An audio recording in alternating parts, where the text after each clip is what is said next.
आगामी लोकसभा चुनाव में उत्तराखंड में युवा किसी भी राजनीतिक दल का राज तिलक कर सकते हैं। हालांकि उत्तराखंड में 5 सीटें हैं, लेकिन इन सभी 5 सीटों पर कब्जा किया देश में उसी पार्टी की सरकार बनी। ये परंपरा रही है। अब गौर करने वाली बात यह है कि युवा मतदाता सबसे अधिक हैं। ऐसे में उत्तराखंड की दोनों पार्टियां इन्हें साधने की और रिझाने की कोशिश में लगी हुई हैं। अधिक जानकारी के साथ सुनील जुड़ गए हैं हमारे साथ लाइव देहरादून से। सुनील, युवा वोटर्स उत्तराखंड में कितने हैं और क्या कुछ ये समीकरण पार्टियों का बिगाड़ सकते हैं और बना सकते हैं? मुख्य निर्वाचन अधिकारी ने हाल ही में यानी बीते रोज सूची जारी की है कि युवा मतदाता उत्तराखंड में 50% है। ऐसे में युवा मतदाता राज तिलक किसी भी पार्टी का कर सकते हैं, चाहे वो कांग्रेस हो या बीजेपी। इसको बुलाने के लिए बीजेपी ने भी अपने तमाम कार्यक्रम तय किए हैं और कांग्रेस भी लगातार युवाओं को लेकर मुखर रहते हुए नजर आ रही है। तो इन्हीं तमाम बातों पर युवाओं को अब रिझाने का काम दोनों ही राजनीतिक पार्टियां कर रहे हैं। खासतौर पर अगर हम आंकड़ों पे गौर करें और इतिहास के पन्नों को पलटें तो 2014 के बाद युवा मतदाताओं ने जिस भी पार्टी को सपोर्ट किया उसकी सरकार चाहे राज्य में हो या केंद्र में हो वहां पर बनी है। तो जहां जहां युवाओं का रुझान होता है वही पार्टी सत्ता में आती है। हाल ही की बात करें हम तो जो 2022 के इलेक्शन हुए थे विधानसभा उत्तराखंड के, उसमें युवाओं ने बढ़ चढ़कर हिस्सा लिया और खासा वोट बीजेपी को गया और बीजेपी की 1/3 बहुमत के साथ सरकार बनी और मुख्यमंत्री पुष्कर सिंह धामी बने। लिहाजा अब 2024 का लोकसभा चुनाव है, तो ऐसे में उत्तराखंड में 50% मतदाता है।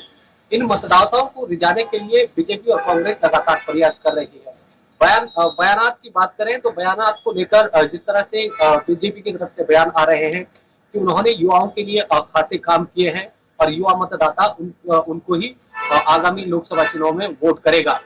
खासतौर पर प्रेमचंद अग्रवाल ने ये बताया है, जो वित्त मंत्री उत्तराखंड सरकार में है, कि युवाओं के लिए राज्य सरकार हो या फिर केंद्र सरकार उसने बेहतर काम किया है और युवा मुख्यमंत्री पुष्कर सिंह धामी की अगुवाई में युवाओं का वोट बीजेपी को मिलेगा और बीजेपी की 5 लोकसभा सीटें उत्तराखंड से जाएंगी।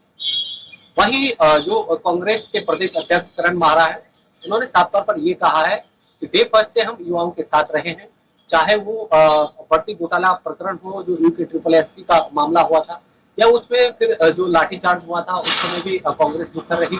अंकिता भंडारी प्रकरण में कांग्रेस ने लगातार मामले को उठाया और अभी भी न्याय यात्रा लगातार कर रही है। तो जिस तरह से बीजेपी और कांग्रेस की तरफ से बयान आ रहे हैं, कहीं न कहीं ये लग रहा है कि अब युवाओं को रिझाने के लिए दोनों पार्टियों ने काम करना शुरू कर दिया है। बीजेपी आगामी लोग जो युवा मतदाता दिवस होगा 25 जनवरी को, उसको व्यापक दृष्टि से और व्यापक उसका प्रचार प्रसार करके सूत्र ये भी बताते हैं कि प्रधानमंत्री नरेंद्र मोदी बड़े राष्ट्रीय स्तर पर युवाओं को संबोधित भी करेंगे। तो सबकी नजर युवाओं पे है, क्योंकि युवा ही आगामी लोकसभा चुनाव में किसी भी राजनीतिक पार्टी का राज तिलक कर सकते हैं। तो बीजेपी जहां व्यापक कार्यक्रम तय कर रही है खासतौर पर युवाओं को रिझाने के लिए, वहीं कांग्रेस भी लगातार जो चाहे पार्टी संगठन में हो या फिर निचले स्तर के जो कार्यकर्ता है उनमें 50% युवाओं को तरजीह दे रही है। तो युवाओं पे दारोमदार है, युवा किसकी तरफ जाते हैं ये आने वाले लोकसभा चुनाव में हमें देखने को मिलेगा। ठीक है। योजनाएं हों और चाहे वो कुछ बड़े बड़े अभियान हों या फिर जो क्षेत्रीय दल होते हैं, चाहे वो छात्र नेता हो, तो वहां पर एक अहम भूमिका निभाती रही है बीजेपी, क्योंकि वो सरकार में है। वहीं अगर हाशिए पे खड़ी कांग्रेस को अगर देखें तो उनके पास कुछ खास करने को या रुझाने को युवाओं के लिए कुछ है नहीं, सिवाय अपने संगठन के या फिर किसी युवा प्रत्याशियों को खड़े करने के। तो ऐसे में संगठन भी मुझे ऐसा लगता है कि कांग्रेस का उस हिसाब का नहीं है जो कि बीजेपी का है। तो ऐसे में कैसे युवाओं को रिझा पाएगी कांग्रेस, कैसे घर घर तक को युवाओं को निकाल पाएगी और अपने पक्ष में कर पाएगी, ये बड़ा सवाल है। तो क्या ऐसा दांव खेलेगी कांग्रेस या क्या ऐसा कर सकती है कांग्रेस? आपने महत्वपूर्ण सवाल पूछा है। एक सवाल आपने ये पूछा है कि उत्तराखंड सरकार बीजेपी की है, ऐसे में तमाम योजनाएं अगर बीजेपी युवाओं को लेकर चला रही है तो उनके जरिए वो पैठ बना सकती है, लेकिन कांग्रेस के पास कुछ नहीं है। कांग्रेस के पास महत्वपूर्ण बात यह है कि कांग्रेस के पास तो संगठन में अगर तरजीह युवाओं को देती है और जब दे भी रही है तो वो कहीं ना कहीं इस संदेश को वहां तक पहुंचाएगी कि जो पूर्व राष्ट्रीय अध्यक्ष है राहुल गांधी, वो न्याय यात्रा पे चल रहे हैं और जो प्रदेश अध्यक्ष है वो भी इतने, हालांकि उम्र दराज में नहीं है, युवाओं की तरह वो भी हैं। तो युवाओं को बल देने के लिए इस मामले का, इस संदेश को युवाओं के बीच लेके जा सकती है।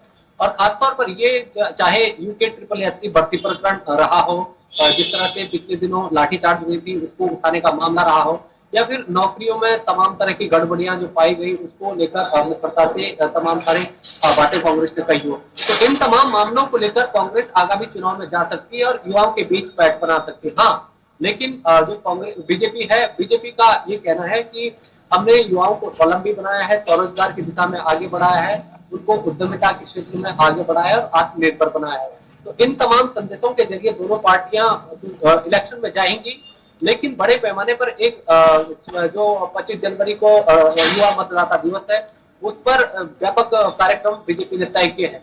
तो आने वाले दिनों में अब हमें देखना होगा कि जब लोकसभा चुनाव होगा, किस तरह से युवाओं का रुझान लोकसभा चुनाव में रहता है और किस पार्टी की तरफ ज्यादा रुख रहता है। और महत्वपूर्ण बात यह रहेगी कि जब मतपेटियां खुलेंगी तो मतपेटियों में युवाओं ने किसकी किस्मत लिखी होगी, ये उसी दिन तय होगा। जी बिल्कुल। सुनील, अगर युवाओं की हम बात करें, हमने बीजेपी की बात की, कई योजनाएं बीजेपी चला रही है, पर हम अगर थोड़ा सा इसके अंदर डीपली तरीके से जाएं, मैदानी क्षेत्र का जो युवा है वो थोड़ा सा ठीक है, उसके पास कुछ ऑप्शंस ज्यादा हैं, या तो फिर ज्यादातर उत्तराखंड के जो युवा हैं वो दिल्ली की तरफ पलायन कर लेते हैं, चाहे छोटी जॉब हो चाहे बड़ी जॉब हो, वहां पर करके यहां पर पैसा भेजते हैं या फिर अप डाउन कर लेते हैं हिसाब किताब। लेकिन जो पहाड़ी क्षेत्र के युवा हैं उनके पास कुछ ज्यादा करने को है नहीं। हाँ, कुछ क्षेत्र ऐसे हैं जो पर्यटन की दृष्टि से ठीक ठाक है, तो वहां के युवा या तो दुकान खोले हुए हैं या फिर वो कार चला रहे हैं टैक्सी के रूप में, और उनके पास ज्यादा कुछ ऑप्शंस बचे नहीं है। वो भी सिर्फ ऐसा है कि 6 महीने आपकी चारधाम यात्रा चल रही है, 6 महीने टूरिस्ट ज्यादा आते हैं, हर मौसम में टूरिस्ट वहां भी नहीं आते हैं। तो ऐसे में जो गांव ग्रामीण के युवा है वो आखिर क्या करें? तो एक बड़ा सवाल यहां खड़ा होता है कि पहाड़ी क्षेत्रों के युवाओं के लिए सरकार ने इतने समय रहते हुए क्या किया जो कि पहाड़ी युवा इन्हें वोट दे? ये बात हमें नहीं भूलनी होगी कि पिछले दिनों प्रधानमंत्री नरेंद्र मोदी ने ये कहा था कि पहाड़ का पानी और पहाड़ की जवानी पहाड़ के काम आएगी। और ये उस समय कहा था जब उत्तराखंड में दिसंबर माह में 8 और 9 दिसंबर को ग्लोबल इन्वेस्टर समिट का प्रधानमंत्री उद्घाटन कर रहे थे। तो ये सोच समझ के प्रधानमंत्री ने इसलिए बोला है कि उत्तराखंड में जो युवा है उसको यहाँ पर रोजगार भी मिलेगा। उसके लिए इन्वेस्टर समिट जो हो रहा है उसकी जब ग्राउंडिंग हो जाएगी, यहाँ पर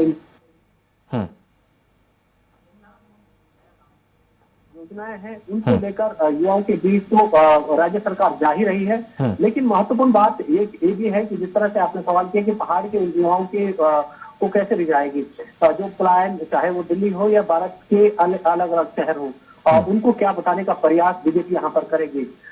तो जाहिर सी बात है ग्लोबल इन्वेस्टर समिट का उदाहरण देगी, और चाहे पर्यटन क्षेत्र में जो चाहे वो स्वरोजगार की दिशा में आगे बढ़ाने का काम राज्य सरकार कर रही हो, या फिर तमाम तरह की वो योजनाएं जिससे युवा स्वावलंबी बन रहे हो, आत्मनिर्भर बन रहे हो, और ये भी हवाला देगी कि हमने इतने युवाओं को इतना लोन दिया और ये तमाम तरह की योजनाएं चलाई।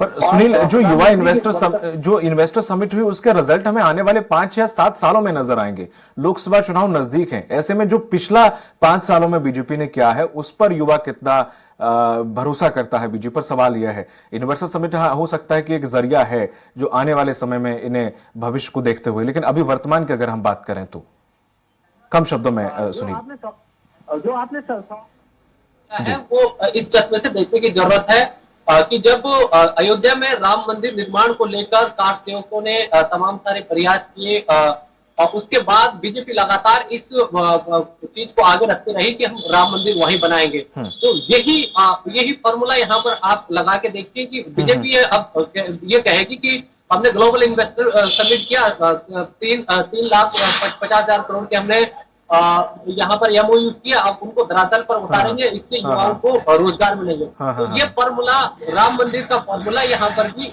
सेट होगा और आने वाले दिनों में युवाओं को बीजेपी इस तरह से रिझाने का प्रयास करेगी। जी बिल्कुल सही कहा, हो सकता है यही फॉर्मूला बीजेपी लागू करो। बहुत बहुत जानकारी के लिए शुक्रिया आपका सुनील। ये थे हमारे सहयोगी सुनील जिन्होंने ये जानकारी दी है कि किस तरह से युवाओं को रिझाने के लिए दोनों पार्टियां आमता हैं और कैसे बीजेपी प्रयत्न कर रही है और कैसे कांग्रेस आखिर युवा आखिर किस साइड जाता है, ये जरूर आने वाले लोकसभा चुनाव हमें देखने को मिलेगा। रुक करते